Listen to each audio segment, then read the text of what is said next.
Breaking news Kanchi Gachibowli భూములపై ఇవాళ హైకోర్టులో విచారణ జరగనుంది. ఫేక్ వీడియోల ఆధారాలతో కౌంటర్ అఫిడవిట్ వేయనున్నారు ఏజీ. ఇప్పటికే సోషల్ మీడియాలో సర్క్యులేట్ అయిన ఏఐ ఫోటోలను సేకరించారు పోలీసులు. వాటన్నింటినీ కోర్టు ముందుంచనున్నారు ఏజీ. కంచి గచ్చిబౌలి భూముల్లో అభివృద్ధి పనులను సవాల్ చేస్తూ ఇటీవల కొందరు హైకోర్టును ఆశ్రయించారు. ఈ నెల 2న విచారణ జరపగా కౌంటర్ దాఖలు చేయడానికి సమయం కోరారు ఏజీ. దాంతో ఇవాల్టికి వాయిదా వేసింది హైకోర్టు.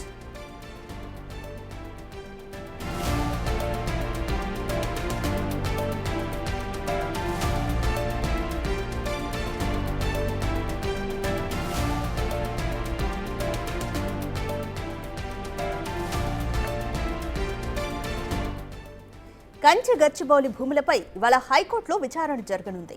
ఫేక్ వీడియోల ఆధారాలతో కౌంటర్ అఫిడవిట్ వేయనున్నారు ఏజీ. ఇప్పటికే సోషల్ మీడియాలో సర్క్యులేట్ అయిన ఏఐ ఫోటోలను పోలీసులు సేకరించారు. వాటన్నింటినీ కోర్టు ముందు ఉంచనున్నారు ఏజీ. కంచి గచ్చిబౌలి భూముల్లో అభివృద్ధి పనులను సవాల్ చేస్తూ ఇటీవల కొందరు హైకోర్టును ఆశ్రయించారు. ఈ నెల 2న విచారణ జరపగా కౌంటర్ దాఖలు చేయడానికి సమయం కోరారు ఏజీ. దాంతో ఇవాల్టికి హైకోర్టు వాయిదా వేసింది.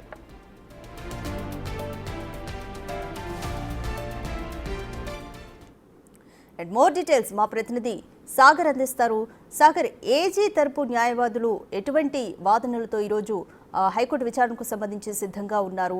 ముఖ్యంగా ఫేక్ వీడియోల ఆధారాలతో కౌంటర్ అఫిడవిట్ వేయనున్నట్టుగా తెలుస్తుంది. అలాగే అభివృద్ధి పనులను సవాల్ చేస్తూ హైకోర్టును ఆశ్రయించిన వారు ఎటువంటి వాదనలతో సిద్ధంగా ఉన్నారు?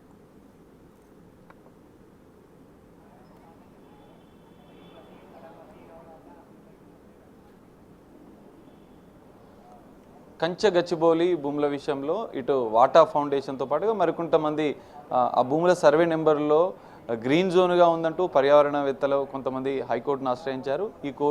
ఈరోజు విచారణ ప్రారంభం కాబోతుంది. మరోసారి అడిషనల్ అడ్వకేట్ జనరల్ ప్రభుత్వం తరపున వాదనలు వినిపించున్నారు. ఖచ్చితంగా ఇది ప్రభుత్వానికి సంబంధించిన భూమి. గచ్చిబౌలి కంచె గచ్చిబౌలి ఉన్నటువంటి సర్వే నెంబర్ 25లో ఉన్నటువంటి 400 ఎకరాలు పూర్తిగా ప్రభుత్వానిది. హెచ్సికి సంబంధించిన భూమి కాదంటూ మరోసారి ఆధారాలతో పాటుగా ఇటు అఫిడవిట్ దాఖలు చేయనున్నారు. ఇప్పటికే ఈ విషయంపైన అనేక విమర్శలు, ప్రతిపక్ష రాజకీయ నేతలు చేస్తున్న విమర్శలతో పాటుగా విద్యార్థులను రెచ్చగొడుతున్న అంశాలను కూడా కోర్టు దృష్టికి తీసుకెళ్లినారు. ఏఐ ద్వారా కొన్ని వీడియోలను చిత్రీకరించి సోషల్ మీడియాలో ఫోటోలతో పాటు వైరల్ చేసే అంశాలను కూడా ఇప్పటికే ప్రభుత్వం ఇంటెలిజెన్స్ సేకరించిన ఆ అంశాన్ని కూడా కోర్టుకు నివేదించున్నారు. అయితే ఇప్పటికే ఈ అంశానికి సంబంధించిన వివాదాలు నెలకొన్న నేపథ్యంలో గత 20 ఏళ్లుగా కోర్టులో వాదనలు జరిగిన అంశంతో పాటుగా ఇటు అక్కడ జరిగినటువంటి ఇండియన్ స్కూల్ ఆఫ్ బిజినెస్తో పాటుగా మరికొన్ని నిర్మాణాలు అదే సర్వే నెంబర్లో జరిగిన అంశాలను కూడా కోర్టుకు నివేదించున్నారు. ఇప్పటికే ఇది వివాదాస్పదం అవుతున్న నేపథ్యంలో ప్రభుత్వం అన్ని ఆధారాలతో పాటు అఫిడవిట్ దాఖలు చేయనుంది. ఇటు పిటిషనర్ల తరపు, ఇటు పర్యావరణ పరిరక్షణ పేరుతో, కొంతమంది పర్యావరణవేత్తల పేరుతో గ్రీన్ జోన్గా, ఇటు హెచ్సియు భూములంటూ పలు రకాల వాదనలు వినిపిస్తున్న నేపథ్యంలో ప్రభుత్వం క్లియర్గా వాళ్ళకు మాత్రం ఎలాంటి ఆధారాలు మాత్రం సమర్పించలేకపోతున్నారు. ఏ ద్వారా సృష్టించినటువంటి ఫేక్ వీడియోలు, ఫోటోల ఆధారంగానే వాళ్ళు చేస్తున్నట్లుగా కూడా ప్రభుత్వం తన వాదనలు వినిపించనుంది. ఇప్పటికే ఈ అంశంపైన ప్రభుత్వం 3 మంత్రులతో కమిటీ వేసి హెచ్సియుకు సంబంధించిన భూముల లేదంటే ప్రభుత్వానికి ఇప్పటికే తెలంగాణ ఇండస్ట్రియల్ ఇన్ఫ్రాస్ట్రక్చర్ కార్పొరేషన్కు కేటాయించిన అంశాలను కూడా ఈ పూర్తి ఆధారాలను కూడా డాక్యుమెంటల్ ఎవిడెన్స్ కూడా కోర్టుకి సమర్పించనున్నారు. మొత్తం దీనికి సంబంధించిన ఈ కంచె గచ్చిబౌలిలో ఉన్నటువంటి 400 ఎకరాల భూమి ప్రభుత్వం అభివృద్ధి చేయాలనుకుంటున్న అంశాలను కూడా హైకోర్టుకు నివేదించిన నేపథ్యంలో ఈరోజు మధ్యాహ్నం అనంతరం విచారణ ప్రారంభమయ్యే అవకాశం ఉంది. విచారణ అనంతరం కూడా ఎలాంటి పరిణామాలు ఉంటాయనేది చూడాలి. ప్రభుత్వం క్లియర్గా ప్రభుత్వ భూమి, పూర్తి స్థాయి ఆధారాలు, ఎందుకంటే గతంలో వైఎస్ రాజశేఖర రెడ్డి హయాంలో నుంచి 20 ఏళ్లుగా న్యాయ పోరాటం చేస్తున్నాం. గత ప్రభుత్వాలు బీఆర్ఎస్ హయాంలో కూడా వాదనలు వినిపించింది. కానీ ఇప్పుడు అదే బీఆర్ఎస్ నేతలు ఇది ప్రభుత్వ భూమి కాదు, హెచ్సిఏ భూమి అంటూ పర్యావరణం గ్రీన్ జోన్గా అంటూ తాము ద్వంద్వ వైఖరి అవలంబిస్తున్న అంశాలను కూడా రాజకీయ నేతలు చేస్తున్న విమర్శలు రాజకీయ ఉద్దేశపూర్వకంగా దురుద్దేశంతో చేస్తున్నవి మాత్రమే అంటూ ఇటు విద్యార్థులను రెచ్చగొడుతున్న అంశాలను, విద్యార్థులను నిరసనలకు ప్రేరేపిస్తున్న అంశాలను కూడా కోర్టు దృష్టికి అడిషనల్ అడ్వకేట్ జనరల్ తీసుకెళ్లే అంశం కూడా కనిపిస్తుంది. ఇదే నేపథ్యంలో సుప్రీంకోర్టులో కూడా ఈ కేసు విచారణ ఈ నెల 16 వరకు వాయిదా ఉన్న నేపథ్యంలో మరి ఎలాంటి పరిణామాలు ఉంటాయనేది మనం చూడాల్సిన పరిస్థితి కనిపిస్తుంది. రాధిక. రైట్ సాగర్, ఇప్పటికే ప్రభుత్వం అయితే మంత్రులతో ఒక కమిటీని కూడా వేసింది దీనిపైన చర్చించడానికి. అయితే కమిటీ కూడా ఒక నివేదికను సమర్పించింది కాబట్టి ఈ నివేదికలో ఎటువంటి అంశాలు ఉన్నాయి?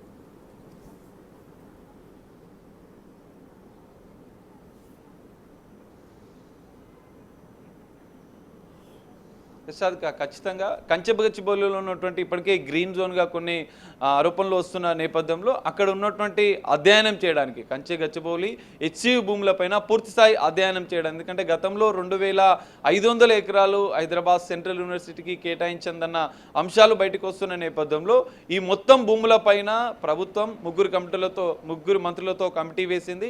పూర్తిగా ఒకవేళ గ్రీన్ జోన్గా మార్చాలా, గ్రీన్ జోన్గా ఉందా, ప్రభుత్వ భూమి ఎంతవరకు ఉంది అన్న అంశాలను కూడా వారు బయటికి వెల్లడించనున్నారు. అయితే అక్కడ ఎలాంటి అంశాలు ఉన్నాయి, ఇటు హెచ్సియు పాలక మండలి అభిప్రాయం, విద్యార్థులకు సంబంధించిన విద్యార్థి సంఘాల అభిప్రాయాలు, పర్యావరణవేత్తల అభిప్రాయాలు కూడా ఇక్కడ పరిగణలోకి తీసుకున్న అనంతరం కూడా దాన్ని పూర్తిగా ఎలాంటి అభివృద్ధి చేయాలన్న అంశాలను కూడా మంత్రుల కమిటీ నివేదిక అందించనుంది. నివేదిక అనంతరం కూడా ఇటు కోర్టు ఆదేశాలు, ప్రభుత్వ మంత్రుల కమిటీ ఇచ్చే నివేదిక అనంతరం కూడా దీనిపైన నిర్ణయం తీసుకునే అవకాశం కనిపిస్తుంది. ప్రభుత్వం పూర్తిగా దాన్ని గ్రీన్ జోన్గా లేదంటే పర్యావరణవేత్తల సలహాలు, హెచ్సియు పాలక మండలి సలహాల అనంతరం కూడా ఏం చేయాలి, ఎలాంటి అభివృద్ధి కార్యక్రమాలతో ముందుకెళ్లాలన్న అంశాలు కూడా బయటపెట్టే అవకాశం కూడా కనిపిస్తుంది. రాధిక రైట్. సాగర్, ఈ విషయంలో చూసుకుంటే స్టూడెంట్స్ అభిప్రాయం వచ్చేసి లీగల్గా ప్రభుత్వానికి రైట్స్ ఉన్నా కానీ మోరల్గా ఇది తప్పు అనేది స్టూడెంట్స్ వర్షన్ అన్నమాట. దీనికి సంబంధించి ప్రభుత్వం ఎటువంటి అభిప్రాయాన్ని వెల్లడిస్తోంది?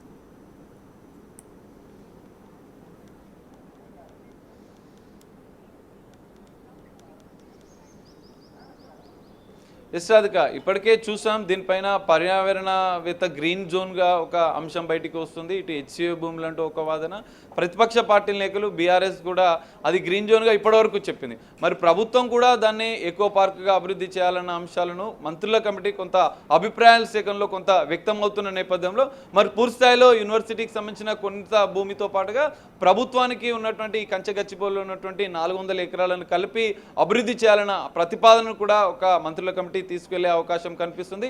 మరి దీని అనంతరం కూడా ప్రతిపక్ష పార్టీల నేతలు కూడా కొంత పూర్తిగా హెచ్సియు భూముల్లో ఇది చేయాలి, హెచ్సియు హైదరాబాద్ హెచ్సియు పాలక అభిప్రాయాలు గ్రీన్ జోన్ గా హెచ్సియు భూములను పరిరక్షించాలి.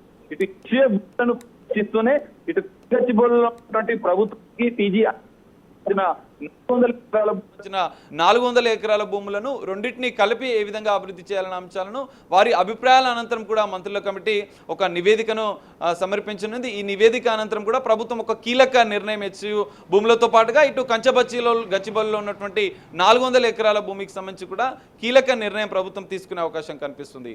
రాధిక రైట్. సాగర్, ఏజీ తరపు న్యాయవాదులు డీప్ ఫేక్ వీడియోల ఆధారాలతో పాటు ఇంకా ఎటువంటి ఆధారాలను కోర్టు ముందు పెట్టబోతున్నారు? ఇప్పటికే ఈ అంశం పైన అనేక వివాదాలు, మొదట విద్యార్థులను రెచ్చగొట్టి నిరసనలు ప్రేరేపించిన అప్పటి నుంచి ఇది ఎప్పుడైతే కంచెగచ్చిబౌలిలో ప్రభుత్వం ఐఐసికి కేటాయించిన అనంతరం కూడా దాన్ని చదును చేస్తున్న సందర్భంలో కొన్ని ఇటు బుల్డోజర్లను పెట్టి అక్కడ జంతువులు ఉన్నట్లు, జింకలు ఉన్నట్లు, ఇటు నెమళ్ళు తిరుగుతున్నట్లుగా అటు ఏ తరహాలో కొన్ని నకిలీ ఫేక్ వీడియోలను, ఫేక్ ఫోటోలను సోషల్ మీడియాలో దుష్ప్రచారం చేసిన అంశంతో పాటుగా వాటి పూర్తిస్థాయి ఆధారాలను, వాటి వెనుక ఎవరున్నారు, ఎవరు దీన్ని చేశారు, ఎందుకంటే ఇప్పటికే బీఆర్ఎస్ సోషల్ మీడియా విభాగానికి సంబంధించిన వ్యక్తులపైన కూడా గచ్చిబౌలి పోలీస్ స్టేషన్లో కేసులు నమోదైన నేపథ్యంలో వాటి పూర్తిస్థాయి ఆధారాలను చూపించున్నారు. అంటే మొత్తం ఈ వివాదానికి కారణాలు ఏంటి, ఎందుకంటే ఇప్పటికే ఇది కంచెగచ్చిబౌలిలో ఉన్నటువంటి 400 ఎకరాలు ప్రభుత్వంతో కోర్టు ఆదేశాల అనంతరం కూడా ప్రభుత్వం స్వాధీనం చేసుకున్నందుకు క్లియర్ ఎవిడెన్స్ ఉన్నప్పటికీ కూడా దీన్ని హెచ్సియు విద్యార్థులతో కలిసి ఎవరు దుష్ప్రచారం చేసే ప్రయత్నం చేశారు, దీని వెనుక బీఆర్ఎస్ వారిపైన కూడా కొన్ని కేసులు నమోదైన నేపథ్యంలో వారు ద్వంద్వ వైఖరి అవలంబిస్తున్న నేపథ్యంలో కూడా ఈ పూర్తిస్థాయి ఆధారాలను కూడా ప్రభుత్వం అడిషనల్ అడ్వకేట్ జనరల్ తరఫున ఇటు వాదనలు వినిపించడంతో పాటుగా పూర్తిస్థాయి ఆధారాలను కోర్టుకి సమర్పించనున్నారు. వీరి వెనుక ఎవరున్నారు, ఈ కుట్రల వెనుక ఎవరున్నారు, రాజకీయ దురుద్దేశంతోనే చేశారా, విద్యార్థులను ప్రేరేపించడం వెనుక ఎవరు, ఈ నిరసనలు ఆందోళన వెనుక ఎవరు ఉన్నారన్న కీలక అంశాలు, వాటి యొక్క పూర్తిస్థాయి ఆధారాలను కూడా అడిషనల్ అడ్వకేట్ జనరల్ హైకోర్టుకు ఈరోజు అఫిడవిట్ ద్వారా కూడా పూర్తిస్థాయి ఆధారాలను కూడా సమర్పించున్నారు. మరి వాదనల అనంతరం ఈరోజు మధ్యాహ్నం హైకోర్టులో వాదనలు కొనసాగిన అనంతరం కూడా ఎలాంటి పరిణామాలు ఉంటాయనే చూడాలి. ఇటు పిటిషనర్ల తరపున ఓవరాల్గా మాత్రమే ఇది పర్యావరణ గ్రీన్ జోన్గా మాత్రం వాళ్ళు చెప్తున్న పరిస్థితి కనిపిస్తుంది, కానీ పూర్తిస్థాయి ఆధారాలు లేవు. మరి ఫేక్ వీడియోలు ఇవన్నీ కూడా సంచలన విషయాలు ఈ కేసులో బయటకు వచ్చిన నేపథ్యంలో కోర్టు ఎలాంటి నిర్ణయం తీసుకుంటుంది, ఎలాంటి వాదనల అనంతరం, ఇరు పక్షాల వాదనల అనంతరం కూడా ఎలాంటి తీర్పు వస్తుంది, లేదంటే మరి ఎలాంటి పరిణామాలు ఉంటాయనేది మనం చూడాలి. Radhika, thank you Sagar.